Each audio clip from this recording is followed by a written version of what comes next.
っと光って咲いた花火を見てたきっとまだ終わらない。 Si tu es fan d'anime, il y a de fortes chances que tu aies déjà entendu cette musique. Mais même si tu es fan d'anime, il est fort probable que tu ne saches même pas que cette musique provient d'un film d'animation,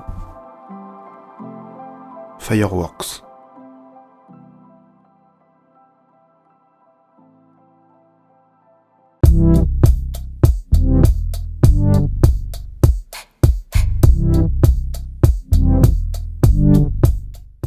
Dans ce film, on va suivre la romance compliquée, voire impossible entre Nazuna et Norimichi. Pourquoi compliquée? Tout simplement parce que du côté de Nazuna, elle a de gros problèmes familiaux qui vont constituer un frein à cette romance, et du côté de Norimichi, ne veut pas s'embrouiller avec un ami à lui qui est également amoureux de Nazuna. Et en ayant lu le plot et en ayant vu la date de sortie, je vois déjà deux gros problèmes dus à des informations que je ne vous ai pas encore données. Le premier problème, c'est que les personnages sont des collégiens, et le deuxième, c'est que le film est sorti fin 2017. Et c'est le problème le plus évident. Sortir à peine un an après deux films qui sont déjà considérés comme des classiques, tout en restant dans un style romance, voire même romance surnaturelle, c'était pas ouf comme idée. Et si on rajoute à ça le deuxième problème qui est que les personnages sont des collégiens, et ben on met le doigt sur le fait que les personnages sont beaucoup moins matures, et donc leurs problèmes semblent beaucoup moins importants et l'ambiance beaucoup plus niaise. Ajoutez à ça des concepts surnaturels beaucoup moins faciles et limpides à comprendre que dans Your Name, une animation qui a pu être gaguesque à certains moments.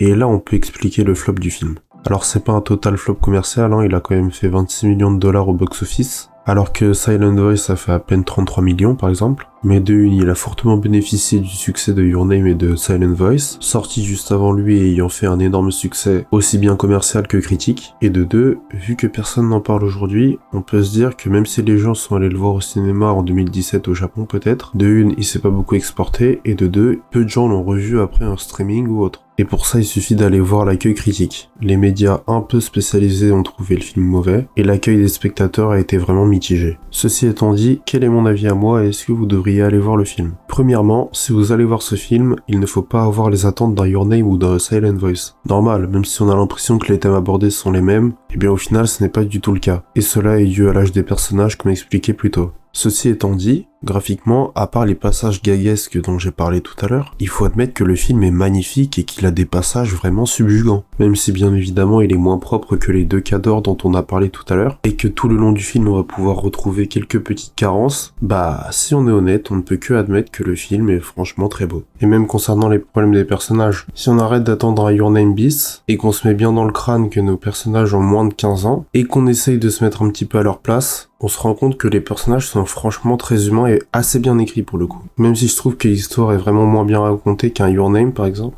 puisque là on ne comprend pas toujours tout ce qui se passe dans le surnaturel, mais ça donne une petite DA à l'animé qui est vraiment plutôt cool. Pour conclure, est-ce que je vous conseille d'aller voir ce film? Oui, mais s'il vous plaît, regardez-le pour lui et n'attendez pas un Your Name 2, sinon vous serez forcément déçus. Bon, en tout cas c'était tout pour moi, à plus.